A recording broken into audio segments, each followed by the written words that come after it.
Por que a gente engorda? E, Alan, por que falar sobre isso é importante? Por que se preocupar com o fato de engordar é relevante hoje em dia?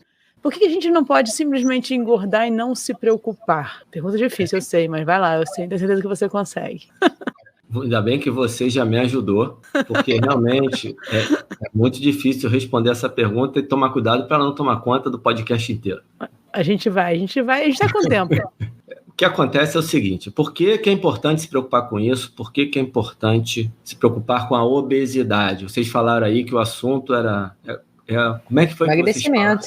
O assunto é emagrecimento, mas teve alguma coisa que vocês falaram que me chamou a atenção, porque é como se nós precisássemos provocar o emagrecimento quando estar com uma composição corporal mais magra deveria ser considerado o estado natural. Você pegar aquele artigo espetacular do James Land, de lá de 2020, que você me mandou, Edma, ele tem uma figura, e eu, de vez em quando eu vou falar, vou só chamar a atenção que eu falei sobre isso no podcast anterior. Uhum. E tem uma figurinha espetacular que ele fala, num ambiente onde o ser humano evoluiu, mesmo você tendo uma genética, uma predisposição a algum biotipo diferente do biotipo mais magro, você continuava magro, porque não tinha como ter um aporte energético ali que te fizesse engordar. Então, o estado natural do ser humano, em primeiro lugar, ele é um estado magro dentro do ambiente para o qual ele evoluiu. Isso, talvez fique muito rápido eu falar, mas aí eu acho que o nosso ouvinte vai ter que ouvir alguns podcasts que vocês têm falando de evolução para poder entender um pouquinho, até o próprio podcast anterior, a pessoa vai poder entender um pouquinho isso. Daí me chama a atenção as pessoas tratarem a obesidade por causa de uma questão de preconceito que existe, por causa de uma questão de discriminação que existe, mas a partir disso romantizar o problema. Você tem um problema, você tem um preconceito e em vez de procurar a solução, você cria outro problema.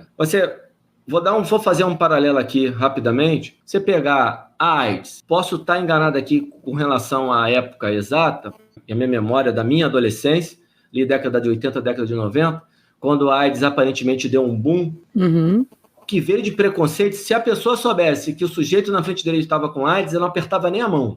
E houve uma luta enorme, campanha contra o preconceito contra o aidético. Mas a luta contra o preconceito contra o aidético não excluiu os estudos os estudos chamam de prevenção terciária, que é aquela de secundária e terciária, que é como é que a gente recupera a pessoa que tem a doença. Como é que a gente combate a doença depois que ela está instaurada? Número 1. E número 1 não. O outro lado, a prevenção, campanhas preventivas. O que precisa fazer para evitar? Não é porque tem um preconceito contra a AIDS que agora vai ser legal, então todo mundo ter o HIV. Não, tá tudo certo, pode pegar o HIV. O problema é o preconceito. Então, nós temos dois problemas. Precisam ser tratados de maneiras diferentes, precisam ser separados. E eu acho que na obesidade eles acabaram se juntando. Talvez eu esteja misturando um pouquinho o assunto. Vou voltar então. E aí tá, legal. Até agora você só fez um paralelo e tudo, mas por quê? Porque a obesidade, você pegar o trabalho da McKinsey de 2014, 2015, ela é o terceiro maior custo com saúde do planeta.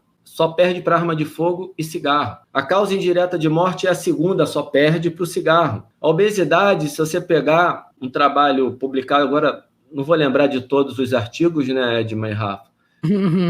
É impossível, mas você tem um trabalho interessante que mostra que a população atual dos Estados Unidos, a população mais jovem, corre o risco de ter uma vida mais curta que os pais pela primeira vez na história, depois de décadas de aumento da longevidade. A cada geração que passa, a geração vive mais que a anterior. Se eliminasse a obesidade, essa curva invertia.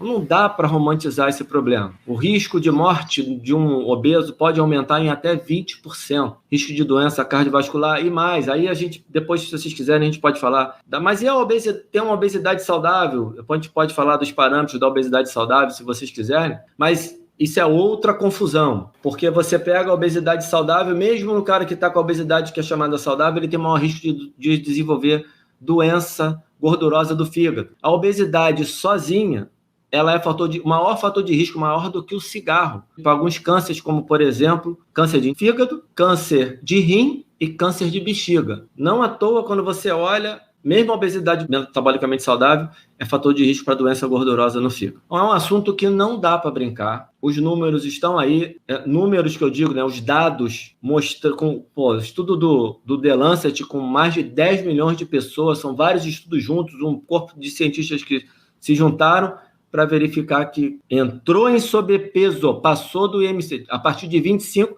você já começa a aumentar o risco de morte prematura, risco de morte prematura. Morrer antes da hora que você morreria numa situação mais natural.